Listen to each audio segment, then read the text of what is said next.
Hello and welcome back to Hardwiring a Healthier Christmas, and this is the second video in the series, and I would like to start off just by saying thank you to everybody who left me messages or sent me emails or text messages about the first video. This I hope was a bit of a wake-up call for you in terms of finding out what is it that you are really ready to change for. I focused in that video on finding out what it is that you want to do differently this year, this Christmas 2016, that you've been unable to do in Christmas 2015 or any of the Christmases before. This is really powerful because what this does is puts context for all of the information that's going to follow in these videos. And if you take the time to really find out what it is that you want to change for, this can be a massive power, a massive force for getting you unstuck. Because I believe that on some level, if you're watching these videos, then you are stuck. You have been unable to make a change in your life that you want to make on a conscious level, but for whatever reason you've been unable to make that change. Now, if you haven't already seen the first video and completed the exercise that I talk about in there, I'd highly recommend that you pause this video and link back to the first video. The link is in the description at the bottom, and that you take the time, you just hold on getting more information from me until you've actually made the time to find out what it is that you're willing to change for. And once you've found out what that is, once you've completed that exercise, you'll find that getting unstuck becomes a much easier process. Now, what I want to talk about today is food and nutrition. So over Christmas and the New Year, we're obviously tempted with lots of really yummy, delicious, but often quite calorific foods. So there's no point in holding back at this time of the year. This is when we give presents to each other which are food-based. We eat meals that are much bigger and much richer and much more calorific than we're used to at any other time of the year. Now, as you may well know, and anybody who knows me knows how much I love my food, so of course part of Hardwiring a Healthier Christmas for me is not about restriction of food. In fact, quite the opposite. It's all about finding out what it is that your body can cope with, finding out what your body can deal with and process, and treating your body with respect, not overloading it like you may have done in other Christmases gone by, but giving it a treat, giving yourself the rest and the time to recharge from the year just gone by, but also respecting your body as a system and as a unique system which will not run at its best if it's overloaded. So I'm a big fan of using car analogies, as I think they really accurately describe what happens when we refuel our bodies, when we put food in and we expect our bodies to run and to serve us as our cars will over the winter and beyond. So what I equate the Christmas break to for a lot of people is actually taking their bodies to the petrol station, the kitchen, and filling up with A, fuel that their body is not designed to run on, and B, overloading the body with that fuel. Now let's say that you put the wrong fuel into your car. Is putting more of that fuel into the car going to make it run any better? Of course not. once you've realized that you've put the wrong fuel in there, hopefully you've got some kind of insurance, hopefully you've got some way of getting help to change the fuel that's in there, put the right fuel in there and go on your way.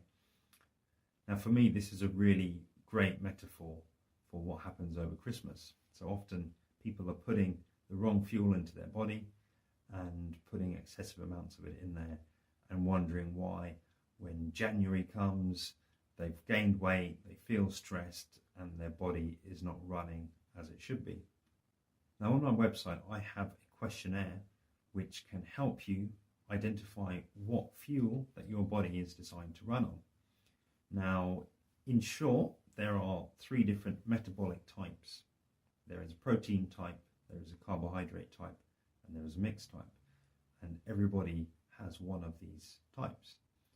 Now, if you haven't done the test already and you're not clear on what your metabolic type is, please go to my website, www.lawrencefrancis.co.uk. Link is in the description below, and redo the test. It's an online assessment. It takes no more than about 5 minutes.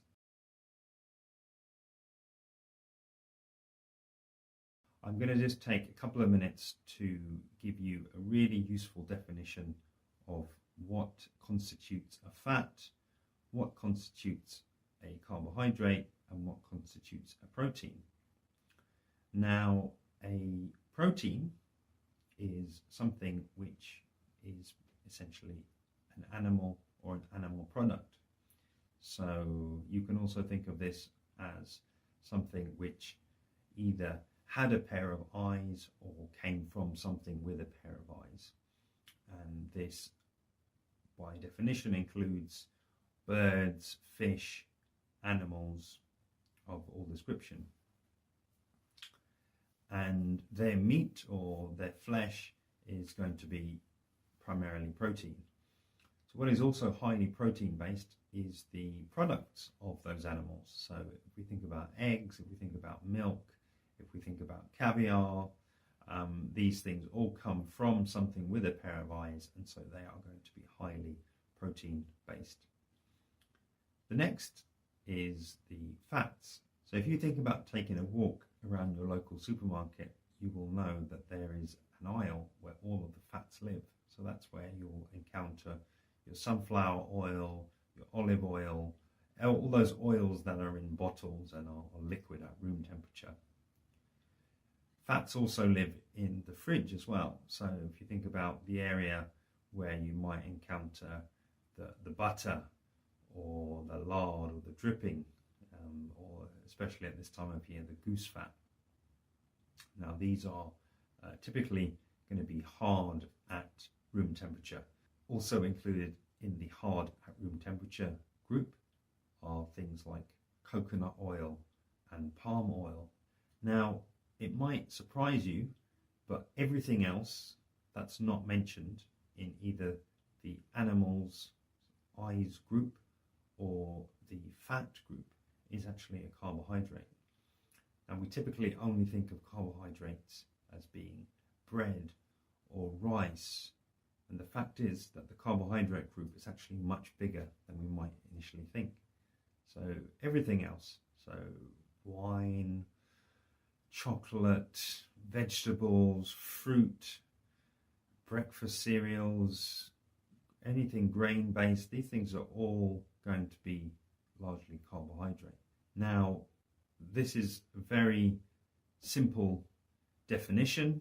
Obviously there are going to be some exceptions, there are going to be some things which contain a mixture of all of these, but using that definition as a rule of thumb, you will be right most of the time, and you'll be able to look at a particular item either in the supermarket or on your plate, and you'll be able to identify very quickly, is this mainly protein, is this mainly fat, or is this mainly carbohydrate? You have not yet completed a metabolic typing questionnaire, or if I have not got a record of you having completed one on my system. This might be because you've done this after I've sent out the video in the first place, or this might be for some other reason. Now, what I would really recommend that you do is to take the time now, follow the link in the description below to the questionnaire, do the questionnaire, watch the video feedback that you're going to get, and then email me to tell me what metabolic type you came out as. I am then very happy to email you over a Hardwiring a Healthier Christmas video specific for your metabolic type. Unfortunately, you're going to miss out on a lot of the key information because you don't know your metabolic type. I am all about adding value and coaching you towards improving your health over Christmas. And in order to do that, I need information.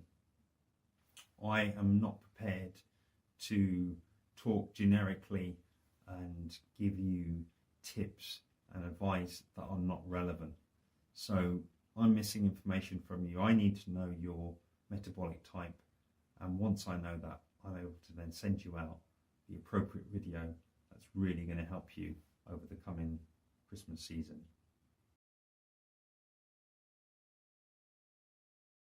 In preparation for the next and final video in the Hardwiring a Healthier Christmas video series, I will invite you to go to my website or to link directly from the description box below through to a stress questionnaire.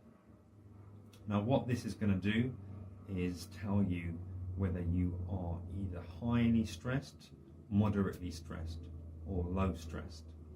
This is a much scaled down version of the full assessment that I do with my clients, but this is going to give you in less than 3 minutes an indication of whether or not you're highly stressed. So please take 3 minutes, link to the questionnaire from the description box below, or alternatively directly from my website. I'm Lawrence Francis, Hardwiring a Healthier Christmas, and I really look forward to speaking with you next time.